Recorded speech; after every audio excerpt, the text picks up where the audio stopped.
Hello everyone, how are you doing? Season's greetings to you all.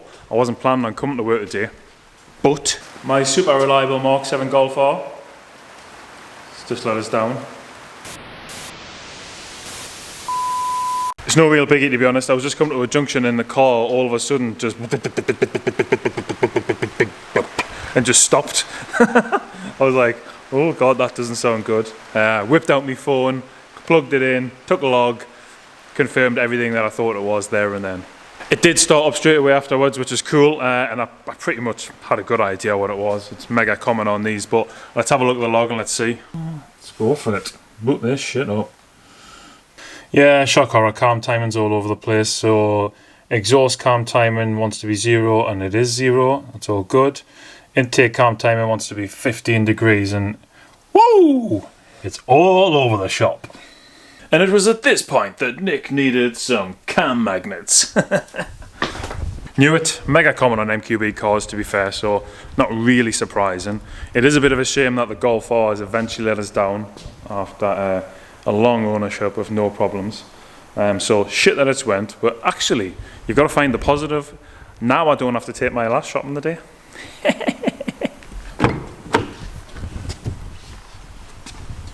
Please don't snap, please don't snap, please don't snap. Yes! Every time, every single time. And yes, I have put cable ties around it. It's still just the thing that strikes the fear into all Mark 7 owners. Anyway, cam magnets. So these are the cam magnets here on the end of both cams, and they're what controls the cam timing position. Essentially, they're an electromagnet, and the ECU uses them to control the fluid of oil and therefore alternate the cam timing. Now it would be easy to just jump to the gun and think that this is cam magnets, but it could possibly be a timing problem. It's not, because I've also checked the phase position and that was like 0.13, so there's no actual timing correlation problem in terms of the physical timing. It's just the cam magnet, and the intake cam can't control it. So I mean, it screams cam magnets, this. So luckily we see that many of these that we got cam magnets on the shelf, so looks like Nick's jumping into the stores again. Cam magnets. Woohoo! He's a jammy one, this one, isn't he? Jammy little bastard. Super simple to swap out, so just some T30 bolts, 3 on each one. I've only got intake cam problems, but I'm also going to do the exhaust cam. It just makes sense, to be honest. They're not expensive. They're about 70 quid, and then you can guarantee that if I didn't do the exhaust, it would fail next week. So both of them are getting done. Genuine only for us on this. We don't mess around with aftermarket ones. I mean, honestly, you're scrimping over pennies when the genuine ones are just perfect. You're always going to get people that want to save money on this kind of stuff, so they go for the cheaper option. And I know there's loads of spiel out there about people saying, well, I&A make the genuine ones and blah, blah, blah, but we see enough horror stories. And that's actually us seeing it in the workshop with timing to just not bother. You know, this isn't some bullshit like, oh yeah, I see it lots on a Facebook group. This is literally, we see it, yeah. So put genuine stuff in, it just works. So genuine stuff's gone on my car.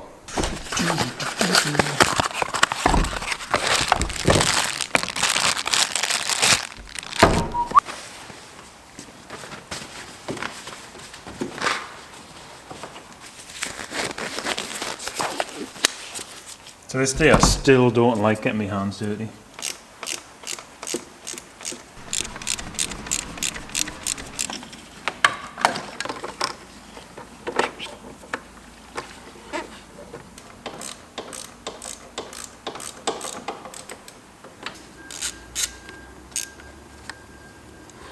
Don't drop the bolt, don't drop the bolt.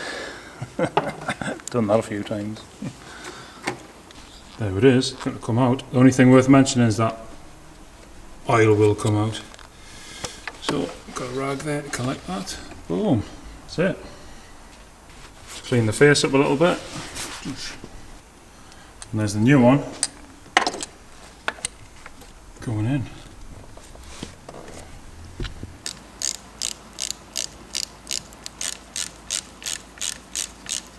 Right, there we go, there's a new cam magnet in place. That's the intake cam magnet, and then the exhaust one is back here, and that's just exactly the same, 3 bolts. You know what's awesome as well about Mark 7s is that you can just see that like some of the things are like really well designed. So this big aircon pipe comes straight past the car magnets, and you think, well, that might be a nightmare to get out, but the pipes are just so that you can get perfect access onto all the bolts. It's almost like they designed it like that. Crazy.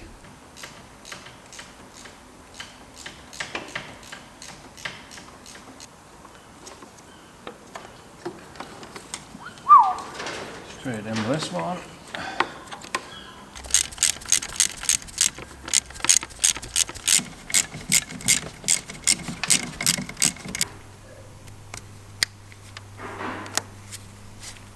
Right there, clip back in simply, so we'll get the expansion bottle over.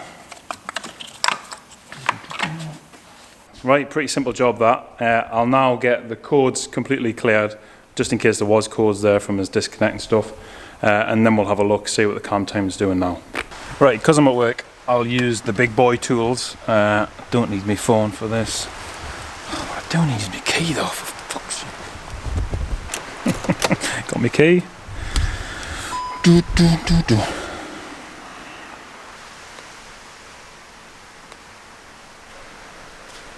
Yes, there was a code for a camshaft position sensor. Lovely. Clear them codes. Specified and actual. Let's graph it because it'll be good to see on a graph.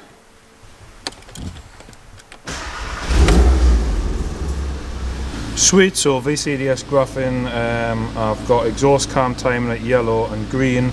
I mean, they're just perfect at 0. And then intake cam timing should be 15, and it's, you can see the orange trace, it's bobbling in and around 15, which is awesome. It's quite tight, that, to be fair. We'll give it some revs.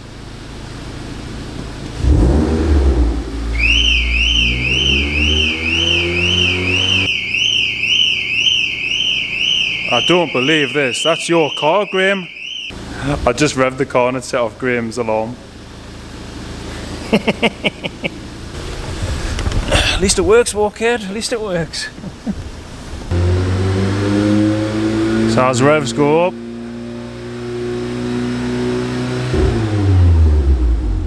cam timing tracks perfect. Mint. Buzzing about that. That was pretty easy, wasn't it? It's idling a lot nicer now than what it was, you know, when it went bad. And the crazy thing is that there was no indication whatsoever before it went bad. My car has always been minting. I would have picked up on it if it wasn't, and it all of a sudden just hiccuped. But sometimes the car magnet's failing. They can give you strange situations. So sometimes it can give you misfires. Sometimes it doesn't. Sometimes it's just rough running. Sometimes it's generally when it comes down to idling, it can't catch it enough. And then obviously my car cut out. I've only ever seen one car cut out because of that, and that was Mark's Leon Cupra. Most of the time it's rough but doesn't cut out, but mine cut out and so did Mark. So yeah, cam magnets fixed his too. Awesome. Buzzing about that. Simple fix. Love a simple fix. I might actually just stay down the unit now, because if I don't, then I'm probably just going to have to go shopping. I really don't want to. I might move Graham's car off that ramp, and I might drop the oil or something. Yeah, next video, might service my Golf R. Anyway, thanks very much for watching. Don't forget to like and subscribe, and I'll see you on the next one. Peace out.